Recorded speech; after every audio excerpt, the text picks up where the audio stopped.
Hello everyone, आपण आत्तापर्यंत octet rule बघितला होता, बरोबर आहे. वेगवेगळ्या थेरीज बघितली होती, लेविस डॉट डायग्राम बघितली होती आणि त्याच्याच बेसिसवर आपण लेविस डॉट स्ट्रक्चर कसं ड्रॉ करत होतो ते बघितलं होतं, बरोबर. पण आपल्याला पर्टिक्युलर मॉलिक्युल्सचा शेप कसा आहे हे आपल्याला माहीत नव्हतं, बरोबर. की एखादा CO2 असेल त्याचा शेप कसा आहे, SO2 असेल तर त्याचा शेप कसा आहे, बरोबर आहे. मग त्या मॉलिक्युलचा शेप डिटरमाइन करण्यासाठी मग एक थेरी आहे ज्याच्यामध्ये आपण एक स्पेशल टाईप ऑफ थेरी आहे ज्यामध्ये आपण काय डिटरमाइन करतो, पर्टिक्युलर मॉलिक्युलचा, नुसते मॉलिक्युल का, कोव्हॅलंट मॉलिक्युल, असे मॉलिक्युल जे कशाने तयार होतात, कोव्हॅलंट बॉन्डिंगनी. कशाने तयार होतात, covalent बॉन्डिंगनी.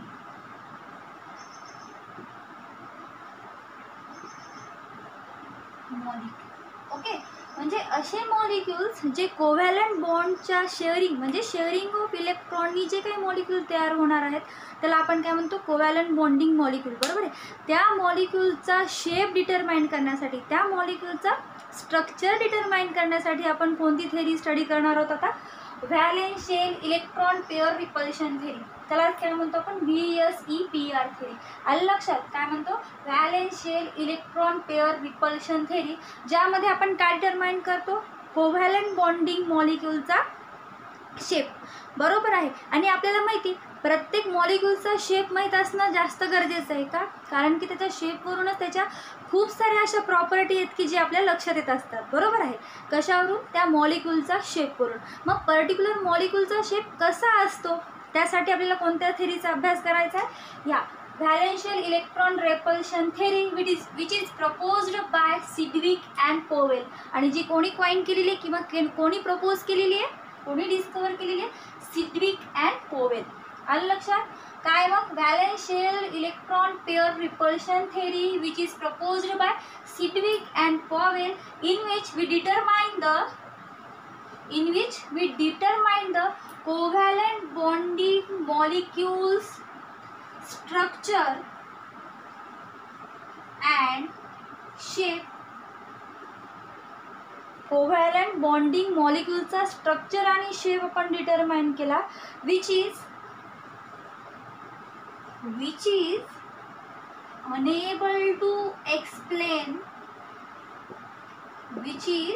unable to explain by Lewis dot structure or octet rule. बरोबर आहे. काय म्हणतो, कोव्हॅलंट बॉन्डिंग मॉलिक्युलचा आपण स्ट्रक्चर आणि शेप या व्हॅलेन्स VSEPR थेरीवरून शिकणार आहोत, जे की कोण अनेबल टू, ह्याच्या आधी आपण लेविस डॉट स्ट्रक्चर आणि ऑक्टेट रूल बघितला, बरोबर आहे. ती थेरी काय करत होती, ह्या स्ट्रक्चर, त्या पर्टिक्युलर मॉलिक्युलचं शेप डिटरमाइन करत नव्हती, म्हणून आपण काय स्टडी करणार होता, VSEPR रिपल्शन थेरी. ओके. आता काय म्हणते ही VSEPR रिपल्शन थेरी, ह्यामध्ये सिम्पली तुम्हाला एक गोष्ट दिसत असेल, काय आहे, व्हॅलेन्स शेल इलेक्ट्रॉन, बरोबर आहे. आपण आतापर्यंत सगळं बघितलं, बरोबर आहे. व्हॅलेन्शियल इलेक्ट्रॉन बघितले, कुठं प्रेझेंट असतात ते, बरोबर, कुठं प्रेझेंट असतात ते बघितले. मला सांगा बरं, आता व्हॅलेन्शियल इलेक्ट्रॉन कुठं प्रेझेंट असतात, बरोबर आहे. व्हॅलेन्स शेलमध्ये फॉर एक्झाम्पल सोडियम, हे झालं असेल तुमचं आय थिंक इथं. आता सोडियम आपल्याला माहिती, सोडियमचा ॲटॉमिक नंबर किती असतो, 11. किती असतो, 11. आता ह्याच्या जे व्हॅलेन्शियल इलेक्ट्रॉन आहेत, ठीक आहे. आता या सोडियमच्या व्हॅलेन्शियलमध्ये किती इलेक्ट्रॉन प्रेझेंट असतात, 1, कारण त्याचं इलेक्ट्रॉनिक कॉन्फिगरेशन किती आहे, 281, बरोबर आहे. मग ते एक काय झालं, व्हॅलेन्स इलेक्ट्रॉन. काय झाला, एक म्हणजे काय, व्हॅलेन्स इलेक्ट्रॉन, जे की कुठं प्रेझेंट आहे, या व्हॅलेन्स शेलमध्ये. सगळ्या इलेक्ट्रॉनच्या ऑर्बिटमध्ये सगळ्यात शेवटच्या शेलमध्ये जी काही शेवटची शेल असते तिला आपण काय म्हणत असतो, व्हॅलेन्स शेल, बरोबर आहे. मग ते व्हॅलेन्स शेलमध्ये जे इलेक्ट्रॉन प्रेझेंट असतात त्याला आपण काय म्हणतो, व्हॅलेन्स शेल इलेक्ट्रॉन, बरोबर आहे. आता बघा, व्हॅलेन्स शेल इलेक्ट्रॉन इथपर्यंत ठीक आहे. पेयर रिपल्शन थेरी म्हणजे काय, आता जे काही व्हॅलेन्स इलेक्ट्रॉन त्या ठिकाणी प्रेझेंट आहेत, ठीक आहे, झालं इथपर्यंत लिहून. जे काही व्हॅलेन्शियल इलेक्ट्रॉन प्रेझेंट आहेत, आपल्याला माहिती, त्या व्हॅलेन्शियल इलेक्ट्रॉनचे आपण 2 गोष्टी करत असतो किंवा त्याचे 2 उपयोग आहेत व्हॅलेन्स इलेक्ट्रॉनचे. काय करतात,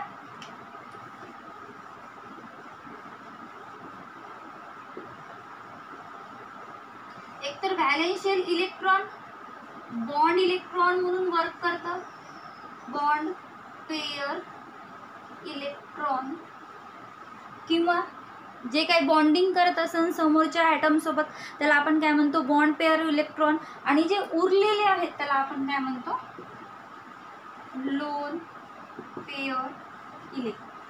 बरोबर आहे. शॉर्टमध्ये ह्याला आपण बीपी म्हणू आणि ह्याला म्हणू एल. आलं लक्षात. हे गोष्ट क्लिअर झाली का. जे काही व्हॅलेन्शियल इलेक्ट्रॉन आहेत त्याचे आपण फक्त दोन यूज आहेत. एकतर ते समोरच्या एलिमेंटसोबत समोरच्या ॲटमसोबत बॉन्डिंग करल, इलेक्ट्रॉनची शेअरिंग करून बॉन्ड फॉर्मेशन करल, किंवा जे काही बॉन्ड फॉर्मेशन करायला हेल्प करत नाहीत त्याला आपण काय म्हणत असतो, लोन पेयर इलेक्ट्रॉन. बरोबर आहे. आता मला सांगा, हे बॉन्ड पेयर आणि हे लोन पेयर या दोघांचाच उपयोग या बॉन्ड पेयर इलेक्ट्रॉन आणि या लोन पेयर इलेक्ट्रॉन वरूनच आपण काय डिटरमाइन करणार आहोत, त्याचा शेप. आता बॉन्ड पेयर आणि लोन पेयर ऑफ इलेक्ट्रॉन वरून त्याचा शेप कसा डिटरमाइन करणार, तर बघू मग ह्याचे रूल्स काय आहेत. त्याआधी मला सांगा, त्या एखाद्या मॉलिक्यूलमध्ये number of bond pair electron किती आहेत आणि number of lone pair of electron किती आहेत. Number of bond pair and number of lone pair electron किती आहेत त्यावरूनच त्याचं काय ठरतं, शेप. काय ठरतं, शेप ऑफ द मॉलिक्यूल. आणि तो कसा आयडेंटिफाय होतो ते बघू आपण पुढे, ते बघायचंच आहे आपल्याला. बरोबर आहे. ह्या गोष्टी कळाल्या का तुम्हाला. आपण बघत आहोत valence shell electron pair repulsion theory which is proposed by, कोणी प्रपोज केली ती थेरी, सिडविक अँड पोवेल. कोणी प्रपोज केली, सिडविक अँड पोवेल. आणि त्याचं मेन आहे व्हॅलेन्शियलमध्ये आपण बघितले की दोन यूज आहेत किंवा दोन त्या इलेक्ट्रॉनचे आपण यूज करू शकतो. एक तर ते इलेक्ट्रॉन बॉन्ड फॉर्मेशनला हेल्प करतात, मग त्याला म्हणतो आपण ज्यांनी बॉन्ड फॉर्मेशनला हेल्प केला, इलेक्ट्रॉनची शेअरिंग केली आणि बॉन्ड फॉर्म केला, त्याला आपण म्हणतो बॉन्ड पेअर इलेक्ट्रॉन, त्याला आपण शॉर्टमध्ये बीपी म्हणतो. आणि उरलेले जे आहेत जे कोणत्याही बॉन्ड फॉर्मेशनमध्ये हेल्प करत नाहीत त्याला आपण काय म्हणतो, मग लोन पेअर इलेक्ट्रॉन. बरोबर आहे. आणि ह्या नंबर ऑफ बॉन्ड, त्या मॉलिक्यूलमध्ये जेवढे नंबर ऑफ बॉन्ड पेअर आणि number of lone pair electron आहेत त्याच बेसिसवर काय ठरते त्याचा शेप. काय ठरते, शेप ऑफ द मॉलिक्यूल. आलं लक्षात इथपर्यंत. आता आपण बघू त्याचा रूल्स. बरोबर आहे. आता कसे कसे रूल्स असतील ज्यावरून आपल्याला त्याचं एक स्ट्रक्चर काढायला भेटणार आहे. बरोबर आहे. आता मला सांगा, आपण बघितलं व्हॅलेन्शियलमध्ये इलेक्ट्रॉन प्रेझेंट आहेत. बरोबर आहे. ते कोणत्याही फॉर्ममध्ये असतील, बॉन्ड पेअरच्या फॉर्ममध्ये असतील किंवा लोन पेअरच्या फॉर्ममध्ये, पण त्यामध्ये जे प्रेझेंट असलेले जे व्हॅलेन्शियलमध्ये बॉन्ड पेअर किंवा लोन पेअरच्या फॉर्ममध्ये प्रेझेंट असलेले काय असतात, इलेक्ट्रॉन. बरोबर आहे. मग त्याच इलेक्ट्रॉन, बरोबर आहे, बॉन्ड पेअर असो किंवा लोन पेअर असो त्यामध्ये काय असणार, इलेक्ट्रॉन. बरोबर आहे. आपण आत्तापर्यंत शिकलेलो आहोत की जर सेम चार्ज असेल तर त्यामध्ये काय होत असते, रिपल्शन, आणि ते जर अपोजिट चार्ज असेल तर त्यामध्ये काय होत असते, अट्रॅक्शन. बरोबर आहे. ते एकमेकांना बाइंड करून ठेवतात, एकमेकांना मिसळून राहतात. जर चार्जेस सेम असतील, बरोबर आहे, चार्जेस जर सेम असतील तर त्यामध्ये काय होणार, रिपल्शन. ते एकमेकांना काय करणार, दूर ढकलणार. काय करणार, एकमेकांना दूर ढकलणार. तीच सेम कंडिशन कशामध्ये होते, ह्या लोन पेअर आणि बॉन्ड पेअर इलेक्ट्रॉनमध्ये. आपण बघितलं की व्हॅलेन्शियल इलेक्ट्रॉन पेअर आहे, त्या व्हॅलेन्शियलमध्ये जसा की आपण बॉन्ड पेअर किंवा लोन पेअर म्हणून यूज करतो, पण ते शेवटी काय झाले, इलेक्ट्रॉन. काय झाले, शेवटी इलेक्ट्रॉनच झाले. मग त्या इलेक्ट्रॉनमध्ये जे निगेटिव्ह चार्जेस असतील त्या ठिकाणी कसे असतील, त्या निगेटिव्ह चार्जेसचं खूप प्रमाणात क्लाउड तयार होईल. बरोबर आहे. क्लाउड तयार झाल्यामुळे त्या ठिकाणचं रिपल्शन कसं राहतं, मॅक्झिमम. बरोबर. ते एकमेकांना काय करतील, दूर ढकलतील. बरोबर आहे. एकमेकांना काय करतील, दूर ढकलत राहतील. मग आता मला सांगा, त्याचा पहिला रूल असा आहे, the shape of the molecule depend upon the number of valence electron pair, that is lone pair and bond pair around the central atom. काय म्हणते, सेंट्रल ॲटम भोवती जेवढे काही व्हॅलेन्स इलेक्ट्रॉन असतील ते व्हॅलेन्स इलेक्ट्रॉन कोणत्या फॉर्ममध्ये असतील, एकतर बॉन्ड पेअरच्या असतील किंवा लोन पेअरच्या फॉर्ममध्ये असतील. ते काय करते, त्या मॉलिक्यूलचा शेप डिटरमाइन करते. हा काय झाला त्याचा पहिला रूल. आलं लक्षात सगळ्यांना रूल पहिला लक्षात आला. The shape of molecule depends upon the number of valence electron pairs, that is lone pair or bond pair around the central atom. For example, ह्या अमोनियाचा आपण याचं लेविस डॉट स्ट्रक्चर काढलं तर ऑटोमॅटिक आपल्याला कळेल की नायट्रोजनवर कोणता चार्ज असतो. हे नायट्रोजनवर काय असतं, लोन पेअर ऑफ इलेक्ट्रॉन. आता मला या ठिकाणी सांगा बॉन्ड पेअर कोणते कोणते. हा नायट्रोजन आणि हा हायड्रोजन, हा नायट्रोजन, हा हायड्रोजन आणि हा नायट्रोजन आणि हा हायड्रोजन. यामध्ये कोण असते, बॉन्ड पेअर इलेक्ट्रॉन. बरोबर आहे, हे काय झाला, लोन पेअर. बरोबर आहे. आता ह्या ठिकाणी मला सांगा पहिला रूल तर ठीक आहे की स्ट्रक्चरसाठी कशाची गरज आहे, ह्या लोन पेअर आणि बॉन्ड पेअर इलेक्ट्रॉनची. म्हणजे त्या ठिकाणी जो बॉन्ड पेअर आणि लोन पेअर असेल तर ऑटोमॅटिक आपल्याला त्याचं काय आयडेंटिफाय होईल, स्ट्रक्चर लक्षात येईल, त्याचं स्ट्रक्चर कसं आहे. बरोबर आहे. आता बघू आपण त्याचा दुसरा रूल काय बघायचं आहे. दुसरा रूल असा आहे त्याचा, the electron pairs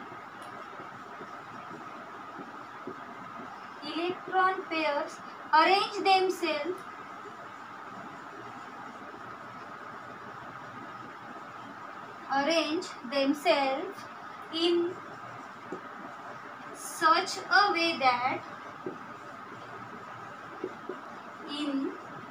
a way that the repulsion between them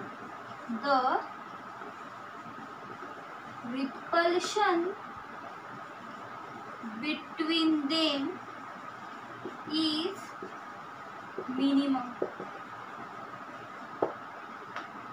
काय म्हणते, the electron pair arrange themselves in such a way that the repulsion between them is minimum. आता आपण बघितलं लोन पेअर आणि बॉन्ड पेअर इलेक्ट्रॉन असणार, पण त्या स्पेसमध्ये ते इलेक्ट्रॉन स्वतःला अशा ठिकाणी रिपेल करतील, एकमेकांपासून दूर जातील, कारण की त्यांच्यावर चार्जेस कसे असणार आहेत, सेम. एकमेकांपासून दूर जातील, एकमेकांना दूर ढकलतील, जेणेकरून त्यांच्यामध्ये ज्या अशा ठिकाणी जाऊन ते राहतील ज्या ठिकाणी रिपल्शन कसं राहील, मिनिमम, कमीत कमी रिपल्शन. म्हणजे अशा ठिकाणी बसतील की ज्या ठिकाणी परत त्यांना कोणी ढकलणार नाही किंवा रिपेल करणार नाही, अशा ठिकाणी जातील आणि ते कसे होतील, स्टेबल. म्हणजे जेवढं मिनिमम रिपल्शन राहील तेवढं ते कसं राहील, मॅक्झिमम स्टेबल. काय म्हणते, जेवढं मिनिमम रिपेल होतील तेवढे ते कसे राहतील, मॅक्झिमम स्टेबल. आलं लक्षात. हा झाला त्याचा दुसरा रूल. काय म्हणते, electron pair arrange themselves in a such a way that the repulsion between them is minimum. Next त्याचा रूल तेच आहे, जर त्याचं मिनिमम रिपल्शन असेल, त्याला मिनिमम एनर्जी रिक्वायर्ड असेल, तर ते कसं राहील, maximum stable. they get maximum stability. When they need minimum energy, they acquire minimum energy, they get maximum stable. हे झाला त्याचा नेक्स्ट रूल की ज्याच्यामध्ये जर मिनिमम रिपल्शन राहील म्हणजे एनर्जी कमी राहील, कारण की दूर ढकलायला कसं लागते, एनर्जी जास्त लागते, ढकलाढकली बरोबर आहे. जसं एका बेंचवर बसतात तुम्ही, एका बेंचवर बसायला जागा नसणार किंवा कोणाला दप्तर ठेवायचं असेल तेव्हा काय करता तुम्ही, एकमेकांना ढकलता. जसं की असे जर समजा एखाद्या बेंचवर बसन की ज्याच्यासोबत आपलं पटतच नाही, तर काय होईल, ढकलाढकली होईल, रिपेल करतील ते. बरोबर आहे. मग तो पर्सन काय करेन, अशा ठिकाणी जाऊन बसन ज्या ठिकाणी त्याला कोणी उठवणार नाही, बरोबर, रिपेल करणार नाही, स्वतःला स्टेबल करेन. आणि मग ते ज्या ठिकाणी जाऊन बसला म्हणजे तो कसा झाला, मॅक्झिमम स्टेबल. आलं लक्षात. हे काय करतं, मॅक्झिमम स्टॅबिलिटी ॲक्वायर्ड करते. आता बघू आपण त्याचा नेक्स्ट रूल. बरोबर आहे. तिसरा रूल काय म्हणते, जर समजा त्या दोघांमधलं डिस्टन्स जर वाढलं, बरोबर आहे, रिपल्शन कमी झालं म्हणजे ते अशा ठिकाणी प्रेझेंट असतील, ते एकमेकांपासून दूरच्या अंतरावर राहील. तेच जर एकमेकांच्या जवळ परत आले तर त्या ठिकाणी काय होणार, रिपल्शन. म्हणजे when the repulsion is minimum, जेव्हा ते रिपल्शन कसं राहील, minimum, then the distance between them is maximum. त्या दोघांमधलं डिस्टन्स कसं राहील, जास्त. कधी, जेव्हा त्यांचं रिपल्शन कमी राहील. बरोबर आहे. तेच जर भांडणं करणारे जवळजवळ आले तर ऑटोमॅटिक त्यांची काय होईल, भांडणं. बरोबर आहे. तेच जर एकमेकांच्या दूर गेले, बरोबर, त्यामुळे भांडणं होणार का, नाही. म्हणजे जर रिपल्शन कमी असेल त्या दोघांमधलं डिस्टन्स काय होईल, ॲटोमॅटिकली वाढेल. आणि आपण बघितलं ते जे इलेक्ट्रॉन्सचा पेअर आहे ते स्वतःला असे अरेंज करतात त्या स्पेसमध्ये, त्या ठिकाणचं रिपल्शन कसं राहील, मिनिमम. बरोबर आहे. नेक्स्ट रूल त्याचा असं म्हणतं, the repulsion of other electron pair by lone pair stronger than that of the bond pair electron. बरोबर आहे. आपण आता अमोनियाचं स्ट्रक्चर बघितलं, कोणतंही इलेक्ट्रॉनचं स्ट्रक्चर फॉर्म होताना दोन गोष्टींनी ते तयार होतं. एक तर आपल्याला माहिती लोन पेअर आणि दुसरं म्हणजे बॉन्ड पेअर. बरोबर आहे. जर आपण फॉर एक्झाम्पल वॉटर मॉलिक्युलचं जर घेतलं, हे झालं ऑक्सिजन, हे त्याचे 2 हायड्रोजन. ठीक आहे. ह्याला 2 लोन पेअर ऑफ इलेक्ट्रॉन असतात हायड्रोजनला. आता मला सांगा ह्या ठिकाणी काय काय प्रेझेंट आहे. ठीक आहे. हे 2 हायड्रोजन आहेत, हे 2 लोन पेअर ऑफ इलेक्ट्रॉन आहे. म्हणजे जे काही बॉन्ड फॉर्मेशन होत आहे या ठिकाणी ते कोणाकोणामध्ये होत आहे. पहिलं बॉन्ड पेअर मध्ये, बॉन्ड पेअर मध्ये. दुसरं हे झालं बॉन्ड पेअर आणि हे झालं लोन पेअर. म्हणजे लोन पेअर आणि बॉन्ड पेअर मध्ये. बरोबर आहे. बॉन्डिंग कोणामध्ये होत आहे लक्ष ठेवा. एक तर बॉन्ड पेअर मध्ये, दुसरी लोन पेअर आणि बॉन्ड पेअर मध्ये, आणि तिसरी कोणामध्ये होणार ह्या दोघांमध्ये. म्हणजे ते lone pair already lone pair आहेत, पेअर आहेत. त्यामुळे त्या ठिकाणी काय होणार, रिपल्शन तर राहणार लोन पेअर मध्ये. बरोबर आहे. कोणाकोणामध्ये होत असते बॉन्ड पेअर मध्ये repulsion, lone pair bond pair मध्ये, आणि नंतर कोणता हे लोन पेअर मध्ये. मग हा रूल असा म्हणतो, हे जे 3 दिसत आहेत या ठिकाणी, बरोबर आहे, ह्या ठिकाणी ऑलरेडी ऑक्सिजनचा हायड्रोजन सोबत बॉन्ड फॉर्मेशन झालेला आहे. म्हणजे ह्या ठिकाणची जी काही एनर्जी आहे ती कशी राहील, मिनिमम. ठीक आहे. आपला रूल म्हणतो repulsion of other electron pair by lone pair stronger than that of the bond pair. Lone पेअरमुळे समोरच्या इलेक्ट्रॉनमध्ये जे रिपल्शन होते ते लोन पेअर कसं करते, जास्त स्ट्रॉंगली रिपेल करते दॅन द बॉन्ड पेअर. म्हणजे ह्या ठिकाणी बॉन्ड पेअर ऑलरेडी त्याच्यामध्ये 2 न्यूक्लियस असतात, एक हायड्रोजनचं आणि दुसरं ऑक्सिजनचं. त्यामुळे त्यांचं रिपल्शन कसं राहते, मिनिमम. मिनिमम. तेच एक लोन पेअर आणि एक बॉन्ड पेअर मध्ये असेल तर त्यांचं राहते मॉडरेट. कसं राहते, मॉडरेट. आणि तेच जर आपण 2 लोन पेअरचं बघितलं, त्या ठिकाणचं रिपल्शन कसं राहील, मॅक्झिमम. का राहील मॅक्झिमम, कारण की त्या दोघांचं न्यूक्लियस कसं राहते, सेम, प्रेझेंट किंवा शेअर्ड बाय सिंगल न्यूक्लियस. त्या दोघांमधलं जे शेअरिंग किंवा रिपल्शन असते. आता मला सांगा, हे 2 इलेक्ट्रॉन आहेत, न्यूक्लियस आहे ऑक्सिजनचा, पॉझिटिव्ह चार्ज आहे, इलेक्ट्रॉन निगेटिव्ह चार्ज आहे. 2 इलेक्ट्रॉन 2 लोन पेअर आहेत, त्यामुळे इलेक्ट्रॉन पण 2 पेअरमध्ये आहेत. बरोबर आहे. प्रत्येकाची जबरदस्ती कशी झाला, ह्यासोबत बॉन्ड करायची. बरोबर आहे. ह्या लोन पेअरची ह्याच्यासोबत, ह्या लोन पेअरची ह्याच्यासोबत. ते बॉन्ड होत असताना काय होते, हे एकमेकांना काय करते, रिपेल करायला लागते. काय करते, एकमेकांना रिपेल, धडकलायला लागते. आलं लक्षात. त्याला आपण काय म्हणतो, लोन पेअर मधलं रिपल्शन. आणि आपण सांगितलं की जे लोन पेअर मध्ये जे सिंगल न्यूक्लियस असतं त्यामुळे त्यांचं रिपल्शन कसं होते, मॅक्झिमम. आता मग समजा ह्या तिघांचं जर आपल्याला इव्हॅल्युएशन करायचं असेल तर त्यांचं जे स्पेस आहे, इलेक्ट्रॉन रिपल्शन कोणामध्ये मॅक्झिमम असते, कोणामध्ये मिनिमम असते, ते बघू मग आपण आता.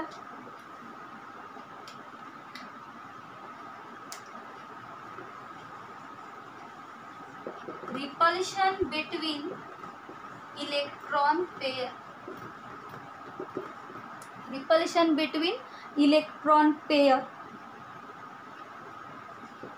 Lone pair is greater than lone pair, bond pair is also greater than bond pair and bond pair.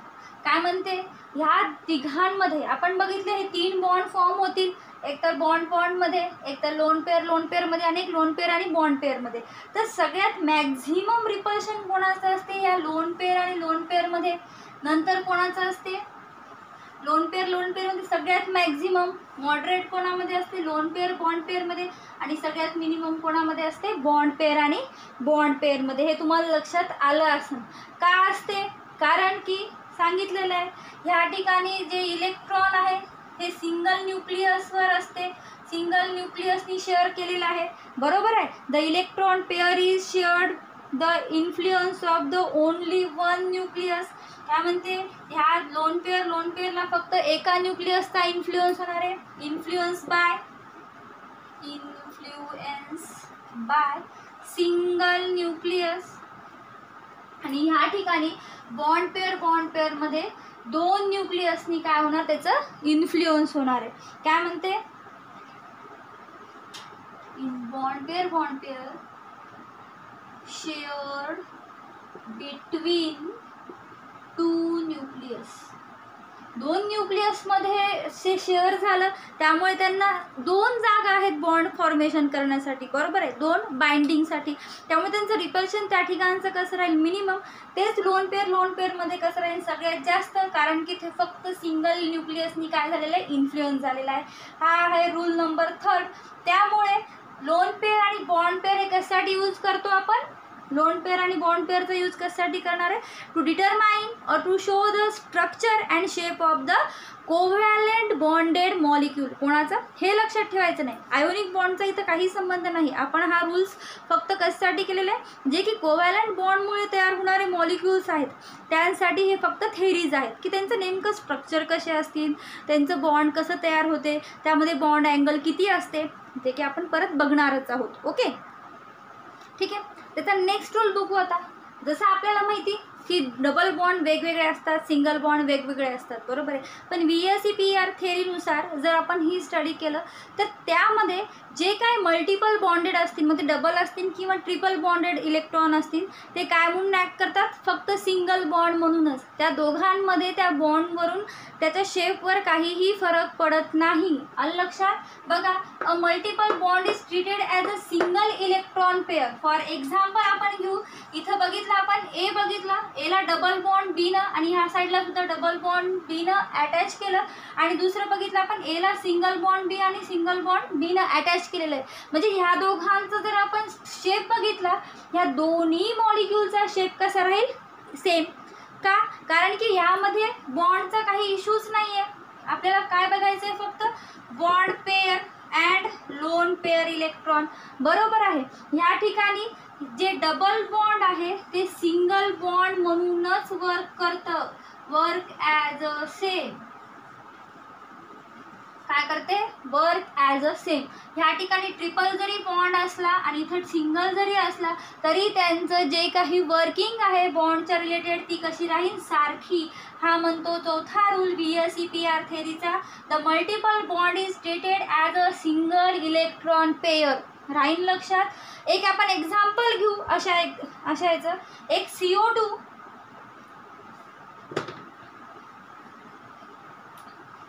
एक सेकंड इकडे लिहून देते म्हणजे तुम्हाला लक्षात राहील.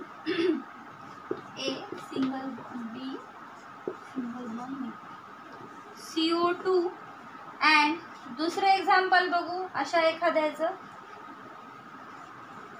BeCl2. ओके, आता आपण जर याचं स्ट्रक्चर ड्रॉ केलं. आता मला या ठिकाणी सांगा, हे ऑक्सिजन डबल बॉन्ड ओ, हे सॉरी हे कार्बन डबल बॉन्ड ओ, इकडं डबल बॉन्ड ओ, बरोबर आहे. ह्या ठिकाणी BE, इकडं सिंगल बॉन्ड Cl, इकडं सिंगल बॉन्ड Cl. म्हणजे ह्या ठिकाणी आपण बघितलं, आपल्याला माहिती. आता लक्षात घ्या, हा कार्बन ॲटम हा सेंट्रल ॲटम आहे आणि हा कोणता झाला आपला कॉर्नरचे ॲटम. त्यामध्ये काय होणार, रिपल्शन होणार. इलेक्ट्रॉन आहे, क्लाउड निर्माण झाले इलेक्ट्रॉनचं. ह्या ठिकाणी बॉन्डिंग झालेली आहे. या ठिकाणी लोन पेअर ऑफ इलेक्ट्रॉन असतील का, BeCl2 आणि CO2ला लोन पेअर ऑफ इलेक्ट्रॉन दोन्ही ठिकाणी नसतील. लोन पेअर ऑफ इलेक्ट्रॉन आहे का, नाही. पण बॉन्ड पेअर ऑफ इलेक्ट्रॉन ह्या ठिकाणी सुद्धा किती आहेत, 2, आणि ह्या ठिकाणी किती आहेत, 2. कारण की ह्या ठिकाणी जे डबल बॉन्ड आहे ते काय म्हणून वर्क करतं, सिंगल बॉन्ड म्हणूनच. त्यामध्ये डबल ट्रिपलचा काही प्रॉब्लेम नाही.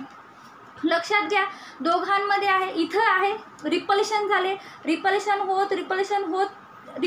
झाले, कारण की दोघांचं जमत नाही, पटत नाही, रिपल्शन झाले आणि हे असे राहिले. बरोबर आहे. कसे झाले, रिपल्शन झाले आणि असे राहिले. आणि ह्या ठिकाणी जर बघितलं त्यांचं एकमेकांसोबतचं जे काही रिपल्शन आहे ह्या ठिकाणचं मिनिमम रिपल्शन राहील आणि त्यांची स्टॅबिलिटी सुद्धा कशी राहील, जास्त. म्हणून जर आपण हे BeCl2 किंवा CO2 जर स्ट्रक्चर बघितलं ते कधी पण लिनियरमध्ये असतं. कसं राहते, लिनियरमध्ये. कसं राहते, लिनियर. कसं राहते, लिनियर. कधी, जेव्हा बॉन्ड पेअर 2 असतील आणि लोन पेअर कसे राहील, 0. कसं राहील, लोन पेअर 0 आणि बॉन्ड पेअर जर 2 असतील, अशा मॉलिक्यूलचं स्ट्रक्चर नेहमी कसं राहील, लिनियर. कसं राहील स्ट्रक्चर, नेहमी लिनियर. आलं लक्षात. आता ह्या स्ट्रक्चर डिटरमाइन करण्यासाठी, आता प्रत्येकाचं लिनियरच असेल असं नाही. काही ठिकाणी इथं लोन पेअर ऑफ इलेक्ट्रॉन नाही, पण काही ठिकाणी lone pair of electron present असेल. बरोबर आहे. मग त्याचं स्ट्रक्चर कसं लक्षात ठेवायचं, त्याची जिओमेट्री कशी लक्षात ठेवायची, ते बघू आपण आपल्या पुढच्या लेक्चरला. तोपर्यंत कीप वॉचिंग. भेटू मग पुढे. तोपर्यंत बाय.